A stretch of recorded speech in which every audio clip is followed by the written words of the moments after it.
तुलसी महारानी की जय। सालिग्राम भगवान की जय। आज हम एकादशी की कथा सुनेंगे जिसमें देव उठनी ग्यारस भी कहा जाता है। कार्तिक शुक्ल एकादशी को देव उठनी ग्यारस भी कहा जाता है।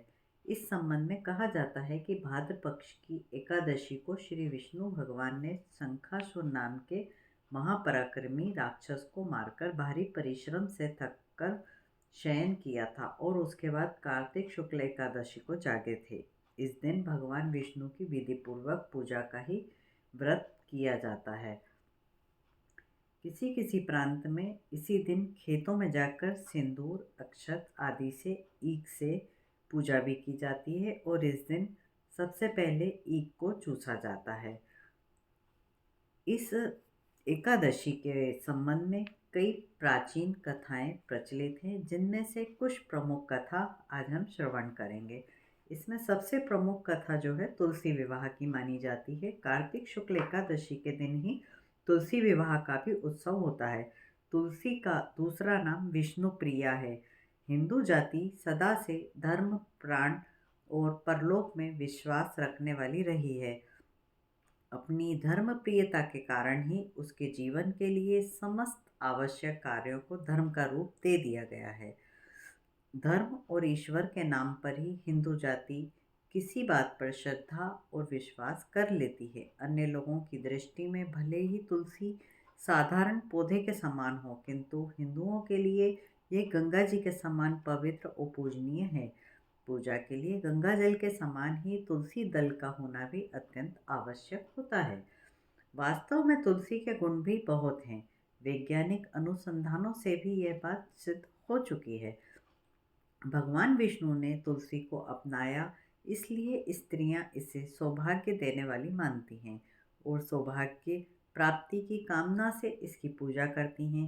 कार्तिक शुक्ल एकादशी के दिन भगवान श्री विष्णु को स्वर्णमयी मूर्ति में प्राण प्रतिष्ठा करके उसे वस्त्र आभूषण से सजाकर गाजे बाजे के साथ तुलसी के पौधे के समीप लेके जाया जाता है और वहाँ विधि पूर्वक उनका विवाह कराया जाता है। विवाह के समय स्त्रियां विवाह के गीत गाती हैं और नीचे लिखे श्लोकों के साथ तुलसी का दान किया जाता है। पार्वती बीज संभूताम वृंदा यस्मिन संस्थिताम आदि मध्य निज नाम वल्लवाचा ददाम्य हम। इसके संबंध में पद्म पुराण में एक कथा और प्रचलित है। प्राचीन काल में जालंधर नाम का एक परम पराक्रमी और महा उपद्रवी राक्षस हो गया था। उसकी वृंदा नाम की एक परम रूपवती पतिव्रता स्त्री थी। स्त्री के पतिव्रत के प्रभाव से वह तीनों लोकों में विजयी हो रहा था। उसके उपद्रवों से व्याकुल होकर ऋषियों ने भगवान विष्णु से प्रार्थना की कि हे भगवान, जालंधर हम लोगों को बहुत दुख दे रहा है और कोई भी क्रिया अनुष्ठान निर्विघ्न नहीं करने देता। अब उसका इरादा देवलोक पर चढ़ाई करके इंद्र आसन पर अधिकार कर लेने का है। अपनी स्त्री के पतिव्रत प्रभाव से वह किसी से परास्त होने से नहीं आता। देवलोक का अधिकार प्राप्त कर वह और भी उपद्रवी हो जाएगा। आप हम लोगों की रक्षा का उपाय कीजिए। ऋषियों के ऐसे दीन वचन सुनकर भगवान विष्णु ने उन्हें धैर्य बंधाया और जालंधर को परास्त करने का निश्चय किया। विष्णु भगवान ने जान लिया कि जब तक जालंधर की पत्नी वृंदा का पतिव्रत भंग नहीं होता, तब तक जालंधर को किसी भी प्रकार से जीता नहीं जा सकता। ऐसा विचार कर भगवान विष्णु ने वृंदा के आंगन में दो मृत बंदरों का शरीर फेंकवा दिया। वृंदा ने जब उसे देखा तो उसे अपने पति का ही मृत शरीर मालूम पड़ा। वह अपने पति को मरा हुआ जानकर बहुत विलाप करने लगी।